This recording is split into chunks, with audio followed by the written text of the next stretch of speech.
jam-packed agenda for you today. We've got networking and opportunity to say hello to everybody who you've not met here.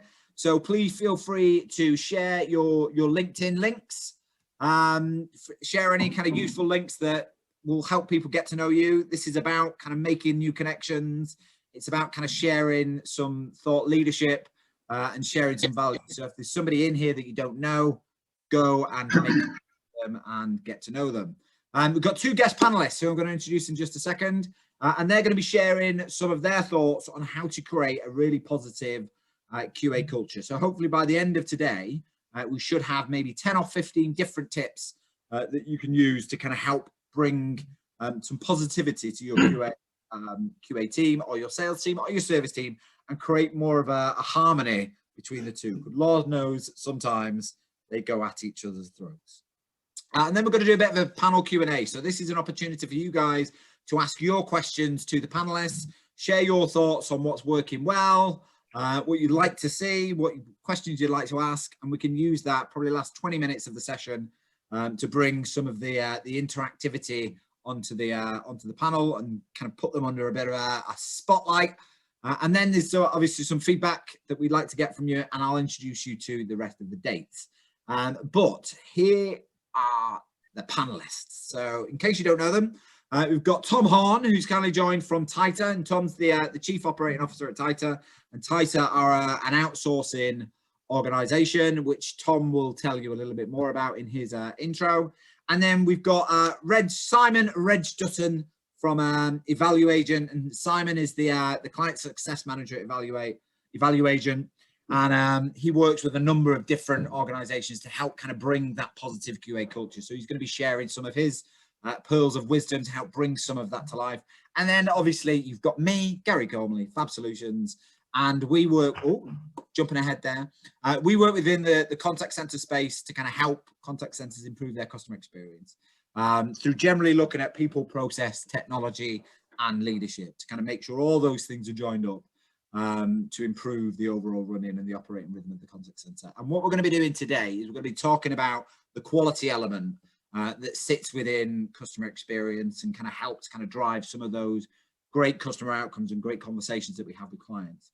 So without further ado, I'm going to stop my share and I'm going to hand over to Tom, who's going to kick off today's session with introductions and some of his top tips to build a positive QA culture. So over to you, Tom. Take the floor. The floor is yours. Thank you so much, Gary. Good afternoon, everybody.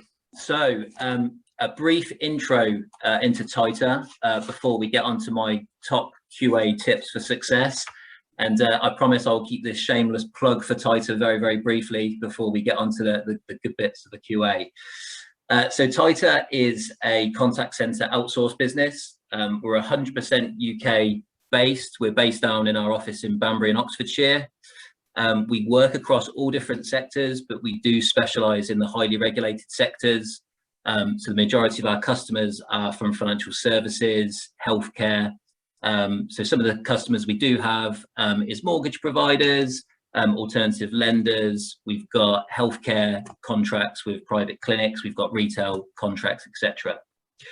Some of the stuff we help our clients with is customer support, complaint support, sales and marketing, consulting, and more relevant to this session today, we do QA contracts as well.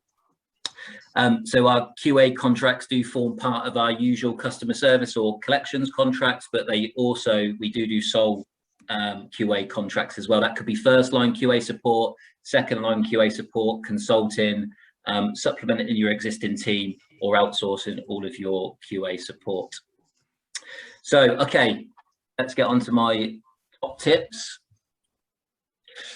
So what I've done is I've pulled together 5 top tips for QA success, but I've also put together some exercises, so it helps bring it together to give you that tangible benefit.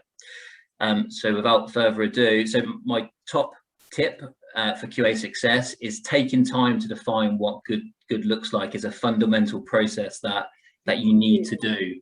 I've seen so many different QA frameworks and processes where the agents just don't know that process, right? They don't know the scorecard they're getting marked on. They're so disconnected with the QA team, and what that creates is tension between those two teams.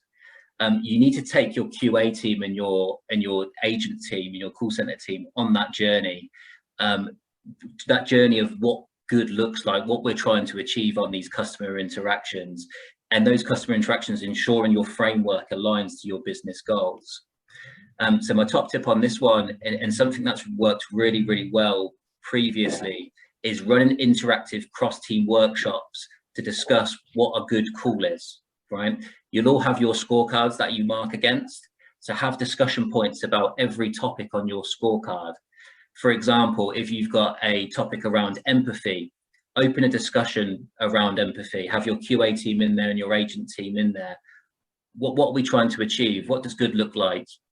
Play some good calls, play some under par calls, and create that discussion. You're promoting that engagement across the teams. And what we've done in the past is, for every question on your scorecard, at the end of these sessions, try to come up with either a goal, a mission statement, or some guidelines that you're trying to achieve, right? And they're brought into that because the agents have been part of that journey. Okay, so that's tip number one. Tip number two is certainly a hot topic, and it's agent self-assessment programs. It can be a really, really powerful tool if you do this correctly. Carve some time out of your agents, over that monthly period, and allow them to mark their own calls. You'll find the agents are their own biggest critic, right?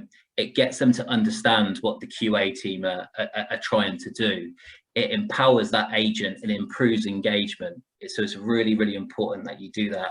I know Reg is going to speak later, and Evaluagent do actually offer this as a service. So done right, it can be a really, really powerful tool. My top tip for this one is trying to keep the self-assessment program separate from your usual standard programs. Any rewards or incentives, don't put that as part of the self-assessment. It can cloud the agent's judgment. Keep this basically focused on their self-development. Okay, good. So moving on to number three. I think this is the most important one for me, but it's also the hardest to get across. Really, you need to empower your QA team to monitor with understanding and compassion. I've seen a lot of QA frameworks and processes where they're super linear. It's a tick box exercise that businesses put the framework in place because they're trying to appease a regulator, or they're trying to make their compliance team happy. Get QA right, it can drive revenue, it can drive efficiency, it can drive collections, it can drive customer satisfaction. It's such an important tool to get right. And our goal is to empower our QA agents to mark with their personal flair, right? And it's a hard thing to get across, but think about the fundamental things that we're trying to achieve as part of our QA. Did the customer get a good experience? Did the call, adhere to the business targets that we're trying to do? Was they polite? Was the engagement up to standard? So top tip for this one, have call leveling sessions, run collaboration sessions with the teams to make sure that the marking is consistent throughout. Be consistent with those sessions. If you're putting collaboration sessions in and call leveling sessions in monthly, I've seen too many times where people have been too busy one month, so it doesn't happen because the calls are busy, so it falls away. If you're running this framework, make sure it's consistent so the team get constant feedback and that support. On to number five. Remember to comment on the good stuff. It's super important. It's so easy to fall into a trap with just detailing negative feedback on QA scorecards. There's a famous sandwich that starts with S that I'm sure that we're all familiar with. Don't worry, Gary, I won't say it. But it's, for every improvement point, couple that between two things that agent did really, really well. And that is a big, powerful tool once you do right. Tip for this one is making sure that you're checking the checker, having a second line QA process. So not only are you trying to develop your agents, you're developing your QA agents on how they mark as well. Another good way to do this, and sorry, it's another shameless plug for Tieta, is having an external agency doing some of your second line support. It's really, really powerful.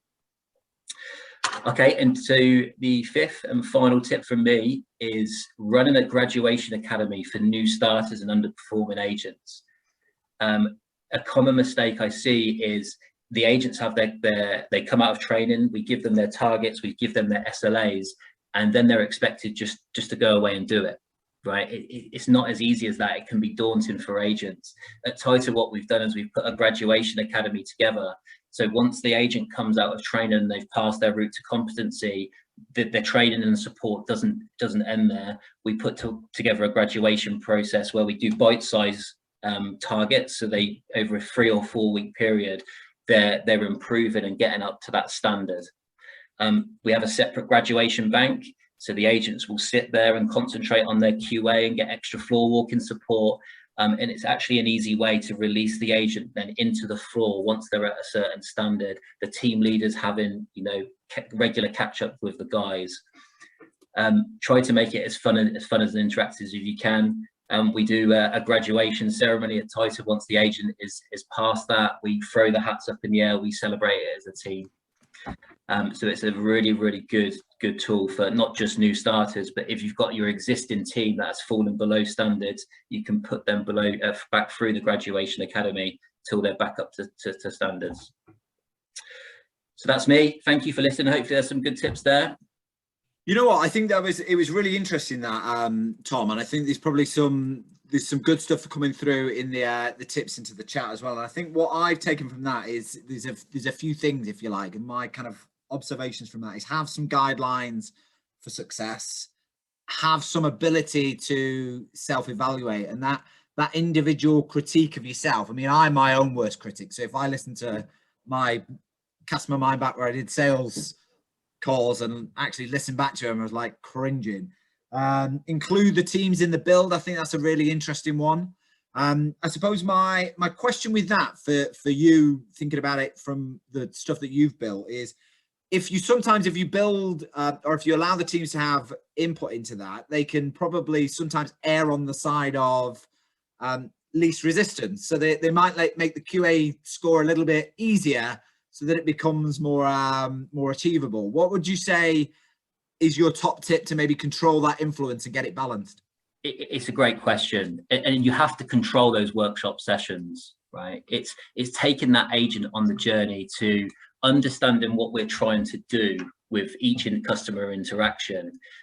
So if they're too lenient, what falls down? Does the revenue fall down? Does the customer not get a great experience? And try to take them on that journey to understand exactly what we're trying to do and how important every single interaction is with the customer. Yeah. And I think that's a really important one, isn't it? And I think the thing that you talked about there is just be consistent with your framework. I think sometimes agents can feel like they're being done to rather than being part of the process. So actually, if you've built them into part of the build, you're regularly calibrating, you're going to get more of a push towards agreement rather than constant resistance. I totally agree. And it's going back to my point around, you know, if you get a good QA framework there, it can drive a lot in the business. A lot of people see QA frameworks and QA teams as a cash drain on the business because they're not getting anything out of it. It's just a tick box exercise. But actually doing it properly can drive so many good things. And just thinking about it as an outsourcer, and thinking about the types of models that you're having to balance there, what are some of the kind of differences and some of the trends that you see, and how do you kind of make sure that you're doing it consistently across the whole of your patch, but still appeasing the contract? I think we do extensive discovery sessions with each one of our clients, so we understand what that client's goals are. And then we can build that framework for that client on our systems. It's keeping up to date with technology. I know Reg is going to talk about a value agent out there, but the technology is always consistently getting better. There's always new ideas in QA. So it's keeping up to date with that and sharing best practice around the different clients in a confidential way, of course. that's it's fantastic if you are able to outsource a portion of your QA to a business like Tieta, because we can challenge what you currently do in a good way. Sometimes people can get into a routine and think, no, we stress tested this back in 2017 and it's been working well for 4 years. Okay, but what can be done better? What best practice can you share across different businesses? I'm going to come back to that QA outsourcing piece when we come to the Q&A, because I think that's a really interesting point to say, how do you create that champion challenger mode and what are the differences that you see? So I'm going to let you ponder on that question for when we come to the Q&A, and I'm going to say stop sharing. And Reg, I'm going to hand over the floor to yourself. And if anybody's got any questions thus far for anything that Tom has said, drop them into the chat for now. And then what we'll do is after Reg's session, we'll come to a Q&A just before I kind of round off the session with my top 5 tips for building positive QA. And if anybody has any specific examples that you want to share, drop them into the chat as well, because it's useful to kind of share the experiences. So Reg, I'm going to hand over to you. Thank you, Gary. Thank you. So just a quick introduction. So as Gary said, I'm one of the customer success managers here at EvaluAgent. EvaluAgent, we provide quality performance software, quality monitoring software to a wide range of different businesses from all different sectors globally. And really, yeah, we work with all of our customers to really help them really get the value out of quality that they want to get, and to really help to keep everything centralized in one place. Whether that's all of the quality reporting and the results that they're generating, all of the feedback, but also as well the ability to be able to coach and meet with people and have all of that documentation all linked within the platform as well, to really kind of keep everything centralized, as I say, and to give visibility to everyone that needs it. My background prior to EvaluAgent, I've been with EvaluAgent for I think about 7 years now. Coming up to 7 years, but before that I was in contact centers, started off as an agent, and then for about, well, over 15 years. I can't remember exactly how long it was, but yeah, so I bring that experience to EvaluAgent and to our customers, and like myself, all of the co-founders of our business have all got that contact center background as well. So we kind of like to think that we know a little bit about what goes on in relation to quality and how businesses operate. So to get into the presentation itself, I'm focusing specifically around agent and how you can really improve agent engagement within your organizations using quality. There we go. So first of all, I've got a few points on here of things that, you know, I've certainly heard agents say. Probably said it myself in the very early days of being an agent as well. And this, you know, these can be, you know, there's many more things here, but it's all about understanding agent perceptions of quality, what they think about it, what they understand about it. Some of these points on here have already come up already, which really is a reflection of how common some of these perceptions can be. Whether it's the fact that, as Gary had mentioned, they feel a bit done to when it comes to quality, or they don't really understand what the point of quality is. And again, to come back, you know, linking in with Tom's presentation as well, it's those barriers between quality teams perhaps and those operational teams, that it's often kind of that invisible wall in between the two, and there's no real coherency between those two areas. And agents not necessarily feeling that their input or what their view is about quality is important, and ultimately what often agents will generally focus on is whether they've passed their evaluations or their audits, whatever, you know, terminology that you used, without really having a greater understanding of the whole context of what that result actually means. You know, however you define that result, it really doesn't matter what you call it, it's what sits behind that, the meaning behind that. So to break down those kind of barriers with agents, what kind of things can you do? So we've talked already quite a bit about quality framework design, and I think this probably highlights the value and importance of getting whether it's everyone in the business, but for me specifically for agents involved in that design of a quality framework. Now, it's likely that most people here have already got a quality framework in place. Probably some of you, or hopefully most of you, have included your agents in that design.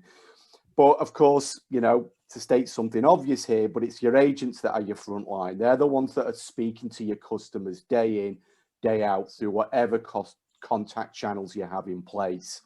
So whenever it comes a time to develop a new framework, or you're having a review of it, the importance of getting their involvement, whether it's through forums or group meetings, you know, for either whole teams or selections of agents that can represent the different teams in your department, to really tell you what they feel through those conversations are the things that really add value to the customers through their conversations, what they feel you know, what they would like to be, you know, scored on, what kind of things, you know, they want to be made aware of about how they're performing in relation to quality, can really help to kind of bring their ideas and thoughts into your quality framework, so that when the time comes and you're rolling that out, you can go back to those teams and those agents and let them know what you've included, where the value has come from them. And right from the off, there's kind of some buy-in from them already, knowing that they've been heard, they've been listened to, and that their ideas and suggestions have been considered. So my next tip is, again, calibration. So again, calibrations come up, and again, I'd say emphasizing the importance of the value of this across the business.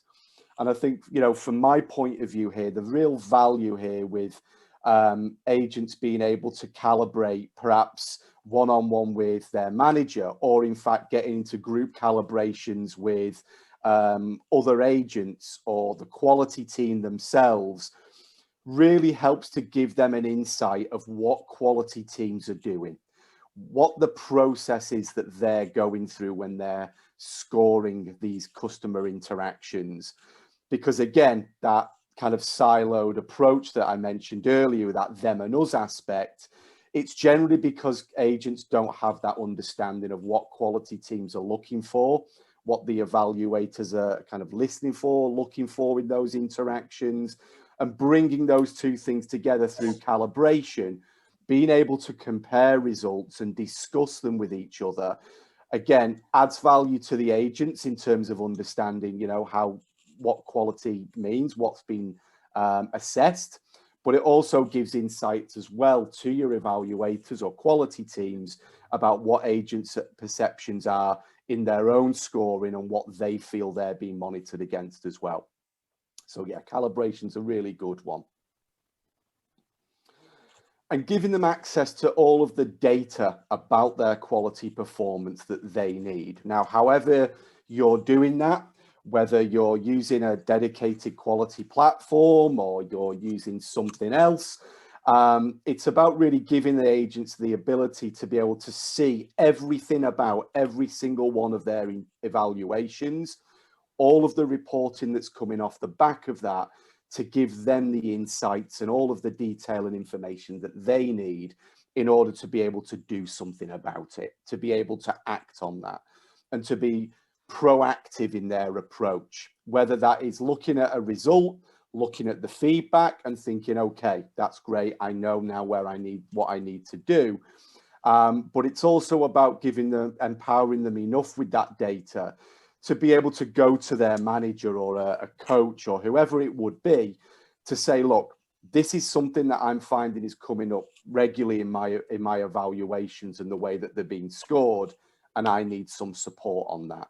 And driving that culture that encourages them to do that and makes them feel comfortable enough to look at that data and to be actually able to do something about it without somebody having to tell them that, you know, we're going to have a meeting about your quality and we're going to talk about this, this, and this.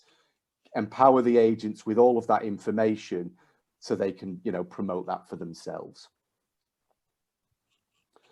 And yeah, again, really similar to kind of something that Tom mentioned here as well, is that balanced approach to feedback. You know, we all recognize that with quality, You know, we want to do well. We want those results to be good results and to demonstrate that we are having positive interactions with our customers as businesses. And of course, through quality, you need to be able to identify those areas where there are opportunities to improve, to develop.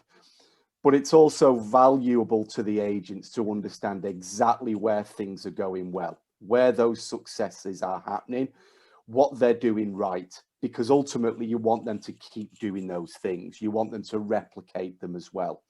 So that balanced approach to feedback, whether it's, yeah, you've done something great here, but perhaps not, something has not gone so well here, that's absolutely fine. It's okay. And as long as you've got a good culture where agents really do understand the value of feedback and what it's intended for, then again, it helps them to accept that. And they don't just see it as that kind of stick or that thing that, you know, you're only telling me the things that I've done wrong. Tell me about the things that I've done right, to help really drive some positivity around perceptions of quality there as well. And then, yeah, if you're getting all of that right and you're getting, you know, you're getting that balanced approach to feedback, and agents have got really good insight into all of their performance, really encourage the sharing of best practice. You know, certainly in my own past experiences is that agents will generally look at their quality results completely in isolation. And generally that's probably fair. You're not going to give an agent access to all of their colleagues' quality results so they can be nosing around and seeing what everyone else is doing. But at the same time, you want to be giving them enough information and providing a culture and an environment for them where, you know, if they are doing something particularly well, then give them the forum to be able to share that with the teams, with their colleagues. But also, again, oppositely to that, if they're finding that they're struggling in a certain area as well, making them feel comfortable enough to be able to call that out, to talk to their colleagues and say, look, this is an area I'm struggling with at the moment. How are you performing in that area?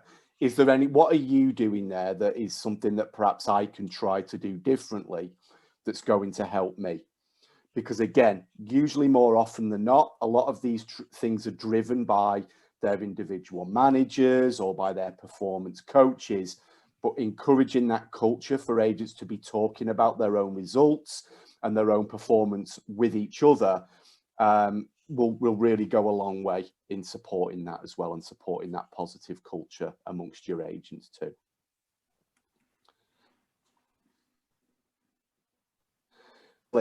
Giving them the tools that they need in order to be able to provide those great results, have those great conversations. Certainly, again, this will probably be very, very familiar to a lot, if not everyone on here, but where you have things like staff engagement surveys and things like that, one of the common questions that usually always comes up in those questions is, you know, have you got the tools to do your job? Dependent on how that is, you might get a bit of a mixed bag of results. And again, agent perceptions around what they feel that they need. But really, again, dependent on what those agents those conversations are about, the type of businesses that you have, it's all about really giving them everything that they need. So when they're interacting with your customers, they've got exactly what they need to be able to have the right conversations and get the right results out of those conversations as well. So, and in many ways, again, just to the plug, I guess, this is where Evaluagent can certainly help. It's about identifying the conversations that matter and bringing together all of that data that relates to quality, whether that's through quality, CSAT performance, bringing all of that data together all in one place, being able to provide all of that data to get actionable insight out of the back of it, whether it's for management teams or agents, and then be able to use that to provide the right reports for the right people at the right levels within your organization as well. Thank you. Awesome. You know, Reg, I think the last three words that you used there really summed up some of the feedback that I would say there, actually. identify, empower, and inform is a really clear strategy of how to create a really positive QA culture, and really thinking about how you identify some of the root causes of problems, empower the teams to get involved in it, and then communicate out. And I think that's some of the stuff that I see, particularly in poor QA culture organizations, is they keep hold of everything. The information is key, so they don't like to share. And I think having that good exchange of information can really, really help empower the teams and improve the overall result. If I can ask you to stop sharing, Reg, and whilst we're transitioning, if anybody has any questions that they've got for either Tom or Reg so far, drop it in the chat. I'm going to share my 5 pearls of wisdom for QA. I don't often get opportunity to do this because I'm usually hosting. But I thought, given I have been in my time in contact centers on the right sticky end of the QA wicket. So much so, I've been in positions where we've literally been saying, right, do we have to close the call center because we're not getting QA right? And that's a really, really challenging place to be. And I think there's probably people in here at the moment. I can see Joe nodding, saying, yeah, we've been in that kind of environment. So I thought I'd just share maybe some of my my tips, which are similar to some of the things that we discussed, but really kind of help bring some of the, I suppose, the practical things to life. So if I quickly share my screen and go through some of what I would say are kind of some of my QA top tips, if you like. And then what we'll do is we'll bring all this together and share it with the floor. So I think there's probably a few things for me. And if I get back to the point where I should be, which is me, here we go. So what is QA not? So it's not catching you out. I think we try and get people into that space where, oh, the QA team are only there to kind of catch me doing it wrong. Absolutely not that. And it's not just an FCA tick box exercise, is it? I mean, we talk about treating customers fairly, and what we sometimes interpret treating customers fairly as everybody needs to be treated in the same way, and it's absolutely not that. So QA done well should overall enhance the employee and the customer experience. And I think some of the things that Reg put on his slides is things like conversations that people tend to have is like the tolerance level's too high. There's no clear appeals process. There's almost that fear culture in the organization where I'm actually too scared to take a call. And I've had those conversations in the past where people say, I'm not going on the phone because if I fail another call, you're going to performance manage me and you're going to sack me. And that absolutely is the wrong place to be in when it comes to QA and the operation. And we focus on those black and white outcomes. So we listen to some awesome calls, but then we still fail them, despite the fact that they're amazing calls. And then the last thing that we typically tend to see is failure-focused organizations, in that they're always out to look for the things that we've not done wrong. There's never that positive affirmation of what we do wrong. And what that does is it breeds, and Joe put this into the chat, it breeds that us and them culture. So I've got 5 things that I would suggest any organization looks at to try and improve that QA culture by thinking about how we start to change the way that we approach QA. And I think the 3 words that I would say is segment, calibrate, and improve, and look for those continuous improvement opportunities. And we can do this in 1 of 5 ways. I think the first part for me is looking at the risk profile that's sat within your calls. And actually, do we apply the same brush to everybody? Do we give everybody the same kind of thing to say, right, if it's a service call, if it's a sales call, if it's a quote call, if it's a non-quote call, we apply the same methodology and we apply the same level of punishment, if you like, in inverted commas, to that scenario. And absolutely, we need to start thinking about what risk does that pose and what's the customer outcome that we're looking to deliver, and how much has that customer been left in a period of detriment as a result of some of the action that we've done. And I think that's the first thing that I'd probably say, is that we need to kind of think about how we approach that appetite for detriment. Then we need to look at how we can stay in a proactive space. A lot of the organizations I've seen constantly react to QA. It's coming down. We've got another fail for this. We've got another fail for that. And we start to see those kind of fight and flight kind of instincts in terms of coaching, in terms of responses to it, in terms of level of feedback, and it just overwhelms the team leader and it overwhelms the agent. And what we can do is we can look at how we can be proactive in that space. And I think it was Joel that put into the comments is actually start to use some of your potential speech tools and your MI and your analysis to kind of head off some of the trends that are coming and look at some of the repeat failure that you're seeing in the contact center and how you can get ahead of that and enable people to feel supported by a proactive approach to QA rather than a reactive approach to QA. And then what we can look at is we can look at that tolerance level. So I always say within this is, have you defined what you are happy to accept as an agreed tolerance? And does everybody know that that's your tolerance level and that's your appetite? And don't calibrate in silo. I think it was Simon that said in the comments around QA, us and them culture. And I think what we tend to find here is internally, the QA team might calibrate. And then what happens is you suddenly see a spike in the number of fails in a particular area. So calibrating in silo has a negative effect because nobody knows what they're then going to be, what the next big thing is that we're looking for. So don't calibrate in silo is my next tip. And calibrate and ask, how can we do this better rather than what did we did wrong? And that language in itself provides a very different train of thinking. It's to say, right, we're looking out for the positives rather than the negatives. And it helps people feel like they're doing a better job. And I think the key point here is when we're looking at that tolerance and when we're looking at that calibration, your senior execs, your directors, your CEOs are not exempt from call listening.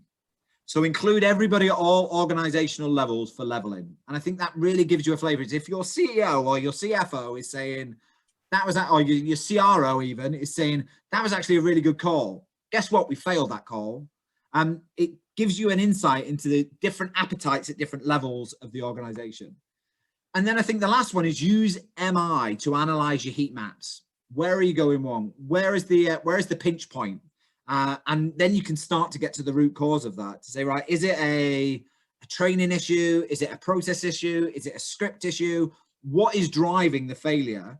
And what's the root cause? And do that as a collective so that everybody is on the same page and identifying what the root cause of the problem is to then see where that needs to be corrected in that process. And then the last one for me, and we've touched on this in both the presentations, is that coaching and recognition is absolutely crucial. Doing that in a timely way, doing it in a structured way, closing the loop on the feedback is probably the most important thing. Is say, did that team leader feed it back to the agent, and how quickly did they feed it back to the agent before we see repetition of that fail? But I think the other thing that we forget is our frontline teams are always looking for validation from their immediate peer group and the external.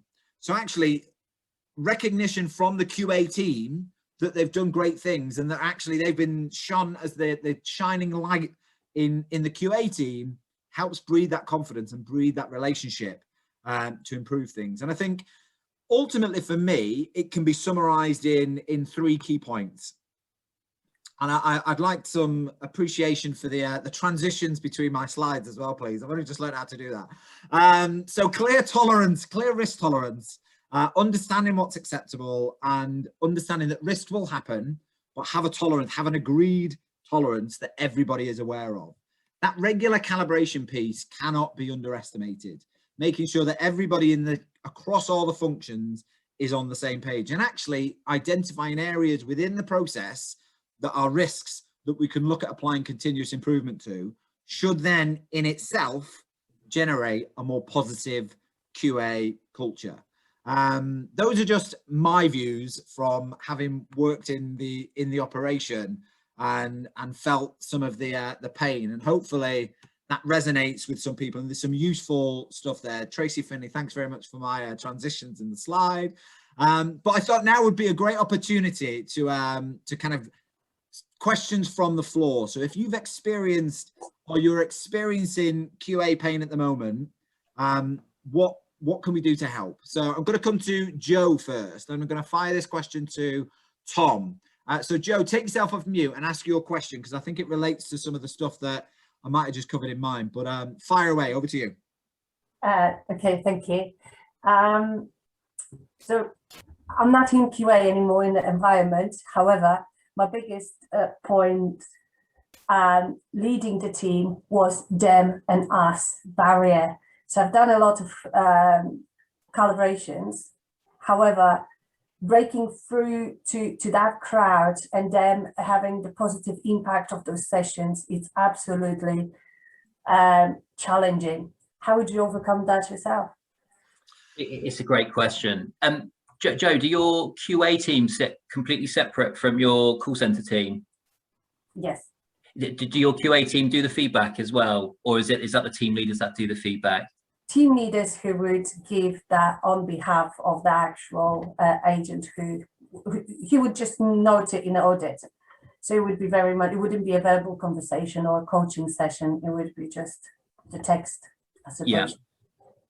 I mean, to break down those barriers, because it's common, it looks like it's a common question across the floor.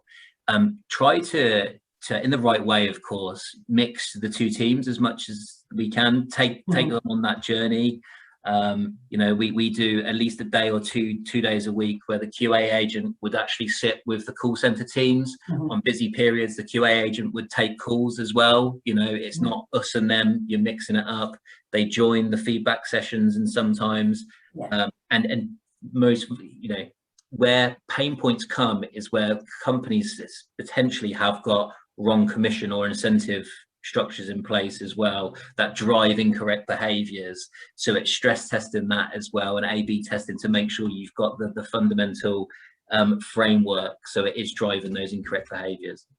Brilliant. I think it's a really good point, that, Tom. I think there's I always say day in the life of is a really great way of understanding from somebody else's perspective. But I think that's two-way. I think Tom said it there. So actually QA needs to come sit with the team to understand the complexity of their role, but the team also need to sit with QA to understand actually what they're looking out for and what their difficulty of a call is. So I think it's a really good point. I had a question, and if you do have a question, drop it into the chat. We've got about 15 minutes before we wrap up, but I'm going back to that question, Tom, around QA outsourcing, and I think it's an interesting one. And we see the champion challenger model in contact centers for when they're making calls and they're testing connection rates and they're testing either sales or things like that. But you don't often hear about it talked in the QA sphere, do you? So talk to me a little bit more about how you create that kind of champion challenger model within QA and what some of the I suppose the themes or the common trends that you see. Of course, good question. So I mean, we've done a lot recently where I think the common misconception is everyone thought if you outsource your QA, you do the whole lot. I mean, that definitely can be the case, but you can also do just one agent or a portion of that agent. And this agent at Tieta or the outsource firm would join the internal QA team as a virtual team, so they would work together. And what you'll instantly find when you do that is the performance. It's a challenge. The internal team's performance goes up straight away. They think, oh, okay, you know, we've got an external person joining the team, sharing best practice. So instantly their performance just goes up another level. It's promoting that healthy competition between the outsourcer and the client, but getting that healthy balance. So what you don't want to do is completely damage the relationship where you're smashing through tasks, you're haphazard with your marking. It's making sure you've got the right framework and the right targets across the outsourcer and the internal team. Yeah, and I think it's you do see that, don't you? As soon as you benchmark somebody externally, it raises the internal capability of the teams at the same time, doesn't it? So it means as an outsourcer, makes it even harder for you because you've got to then try and consider to outperform. But really great one. There was a question in the chat that I'm going to pose to Reg from Georgia, and it was, how do you have any tips, Reg, for setting up QA where there is none? Right. Okay. So that's actually really quite exciting. If there's no QA in there at the moment, you've got a completely clean sheet, a blank slate there to really kind of start and build this from the ground up. I guess what I would say, a couple of key areas to probably think about there where you're looking at starting your first quality framework would be to kind of focus, first of all, is to look at what your customers are expecting and what your business is expecting. And in your first kind of scorecard or whatever that you're looking to create to get that rolling is to get a really good balance between both of those things. Now, because you've not got a framework at the moment, they could be quite high level. And I think the risk is at first is that the risk really can be that you want to kind of measure everything. You want to try and really kind of start to kind of measure all kinds of different things, and your scorecard can become really, really lengthy. And that is really what you really want to try and avoid from the outset, because, you know, quality is going to be new to everybody. And you don't want to be scoring them on a scorecard that is going to be too overwhelming, giving them so many different areas that agents need to focus on and try and keep on top of and look at. So I'd start off by keeping it fairly high level, the key areas of interest for your customers, delivering them the great customer outcomes that you'd expect. Also, for the business point of view, is looking at what are the different areas from a business that you're focusing on. So generally, there are three things that certainly we'll promote from the get-go, and that is, again, as Gary had mentioned, where are your risk areas? What are the key areas of risks, whether it's risk to your customers or risks to the business? Secondly, you know, focus on that customer experience as well. So how the agent interacts, what information that they're giving to the customer. Are they, you know, giving the information to the customers that they need? And also reviewing any of those processes that agents need to focus on as well. That's a good starting point in those areas. And again, you can keep those fairly high level initially, because what you'll find over a period of time, once you've got that initial scorecard in place, is that you'll be finding a range of different root causes that are coming out of those different checks that you are scoring, which you can then start to break off and split into their own individual checks, if you like, to really start to focus in on those areas. What's also important to remember here, as well as from that very first starting point, it will naturally, of course, evolve. And I think a clear expectation to make from the outset is that you'll move the goalposts. It's not going to be like this forever. You're going to gather that data and you will evolve that data regularly based on the reports, the information that you're getting, that will evolve that quality process, refine it, and therefore refining exactly what it is that you are scoring. And when you are scoring, try not to keep things too binary at first, like a kind of pass or fail, or a yes or a no. I'd try and keep things on, try and expand that scale a little bit so that agents can see that when they are being scored, there are opportunities within that scoring method to move up through the scale. It gives them something more to aim for, and it's not just a yes, you've done it right, or no, you've done it incorrectly. But at the same time, that can apply to particular areas like process adherence or risk elements as well. Quite a lot there. I think that's a very detailed answer to that question. So I think if you're struggling, Georgia, Reg is probably on hand to could probably fill an hour talking about that in itself. Yes, I could. Bev, I'm going to come to you next. You were asking a question around how do you find the right recruit? So take yourself off mute and ask your question. Yeah, exactly that question. You know, following on from the points that you're making, that you know, the delivery of the feedback is extremely important. The scoring of the feedback. In my comments, I made the analogy. You can tell I'm a football supporter, that a good player doesn't necessarily make a good manager. So, you know, the same skill set, yes, there might be some crossover skill sets in terms of having experience of being a frontline agent would be useful going into the environment, but there are other skills that are equally more important. So how do you ensure that you recruit the right people for the QA team? Because the wrong person can be really destructive, talking about the need for positive feedback as much as a development area. So we'd be interested in your views on that. Interestingly, only takes one bad apple, doesn't it, to start upsetting the apple cart. Tom, I'm going to come to you for your thoughts in terms of, given that you recruit en masse for some of the roles that you do, how do you identify the right competencies, if you like, for a good QA agent? Of course. I mean, we do it before the job role is even, you know, out there. We put together a lot of progression plans. So we're always scouting our floors for the next good QMer, for the next good team leader. We give agents development time throughout that month to spend some time with the QA team to see if they've got it, to see if they enjoy it. For us, it's a two-way street. It's got to be the right person with the right skill set. You're 100% right, Beverly. And it's a cornerstone role, so it's super important. But that person has to love what they do and want that as well. So it's a two-way street. We try to get them infused and excited about the role before we, you know, look for our next superstar in each of those roles.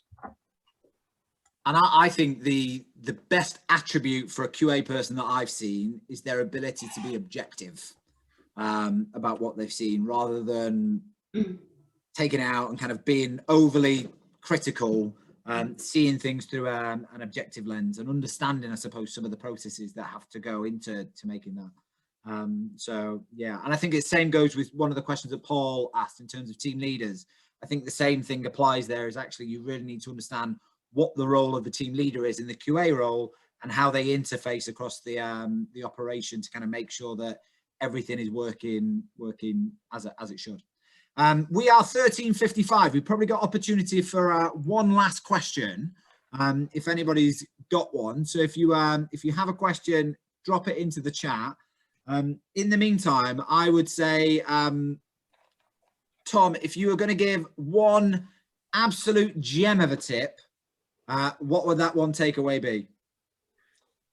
Get buy-in from the business. Big question to you, Reg. Get buy-in from the business and really take some time to dive into your framework, stress test it, make sure you've got the right framework, because as soon as you've got a solid base, the rest feels easy. If there's pain points around your QA or the team leader or the relationships between the two, take a step back, have a deep breath, and look at the fundamental things, you know, that we've set up in the business. Is that helping these agents? Is it helping the team leaders? Is it helping the QA agents? And is it giving us the right outcome? And tweak, try to make it as interactive as you can as well, and as fun for the teams. I'd echo that. Reg, your final top tip for the day? Yeah, similarly, quality in your business is for everyone. It's not just for the few. So yeah, there are plenty of stakeholders that all have an interest in elements of quality and what they want to get from it. It can be difficult to try and please everyone, but again, it is about, yeah, listening to people, listening to what they want to get from it, and trying to make sure, you know, that you're covering those areas, but also at the same time, not just putting things into it just for the sake of it. Think very carefully and just think really what matters most to you, your business, your agents, and your customers. And I think that's a really important point. And I think for me, where I've seen QA go south is when you've got a myriad of things that you're trying to audit for. So the advice that you were giving to Georgia there, keep it simple, keep it clear, and communicate the outcomes based on customer outcome rather than pass fail. Creates more of a cohesive working environment rather than the us and them, as we were talking about with Joe. Sadly, that is all we've got time for today. Just to kind of let you know, though, we do have other events happening. So we've got the next couple of events happening on the 24th of June. And that's take yourself off mute, Tracy. We've got Tracy Finlay joining us for that. And we've got Harriet Davies, if you're still on the line, joining Harriet. And we're going to be talking how we can provide help with digitizing your customer service journey. Harriet is new to the Fab team as an associate for digital transformation, and she's going to be bringing some of her experience looking at that digital journey. And Tracy, I know, is I'd say you're in a happy medium of digitization, so maybe some polar. I love a bit of digital, and I just love the fact that tech can do pretty much anything we want for the customer and anything a customer wants right now, but there's a big void in the middle where a lot of it's not being implemented properly, which is why I did a post about chatbots, and a lot of people hate them, but it's not the chatbot's fault. So yeah, there's so much to talk about. Can't wait. Absolutely. So that is live on the website now, so you can book onto that. If you enjoyed today, you'll definitely enjoy next month. And then we're also talking about customer success secrets. And hopefully, fingers crossed, I'll have a special guest I'll be able to announce early next week for that. So yeah, great session today. Thank you very much for joining. I will be sending the decks out that Tom, Reg and myself did.